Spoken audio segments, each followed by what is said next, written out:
கேரளா நடந்த ஒரு விபத்து நண்பர்களே. இது கண் கலங்க வைத்த பதிவு தான். அந்த அம்மா வந்து இன்னைக்கு ஹாஸ்பிட்டல் அண்டர் ட்ரீட்மெண்ட்ல போயிட்டு இருக்கிறாங்க. இந்த குழந்தையும் வந்து சேஃப்டியா இருக்கிறாங்க. பட் இதுல என்ன சொல்ல வரோம்னா, அந்த அம்மா பண்ணதுலேயே ஒரு நல்ல விஷயம் என்ன தெரியுங்களா?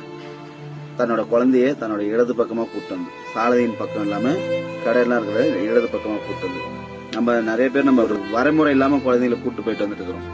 அதெல்லாம் இல்லாம, ஏன்னா இப்ப இந்த இடத்துல அந்த குழந்தைய நினைச்சு பாருங்க. இந்த அம்மா அடிப்பட்ட இடத்துல நம்மளுக்கு எதுனாலும் நம்ம தாங்கிக்கலாம் பெரியவங்க. குழந்தைங்களுக்கு ஏதோ ஒண்ணு எப்படி தாங்க முடியும்?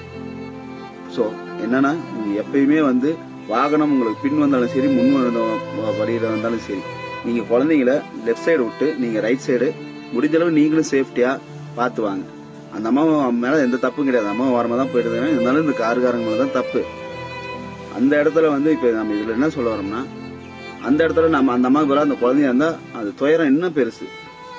அது வந்து யாராலுமே தாங்க முடியாது. இப்ப இந்த அம்மாவே வந்து நம்ம பார்த்தாலே நம்மளுக்கு ஒரு நிமிஷம் கண் கலங்குது. வண்டி ஓட்டுற கார்காரங்களும் சரி, லாரிக்காரங்களும் சரி, வண்டிக்காரங்களும் சரி, முடிஞ்ச அளவுக்கு கொஞ்சம் ஜாக்கிரதையா ஓட்டுங்க. ஏன்னா நானும் ஒரு வண்டிக்காரன் தான்.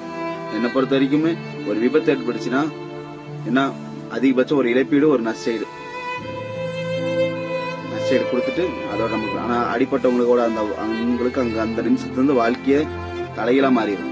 கை போய் கால் போய் மாச கணக்கில் பெஸ்ட்ல இருந்து நாம என்ன 6 மாசம் 4 மாசம் கோர்ட்டு கேஸ் நினைச்சு போயிடுவோம்.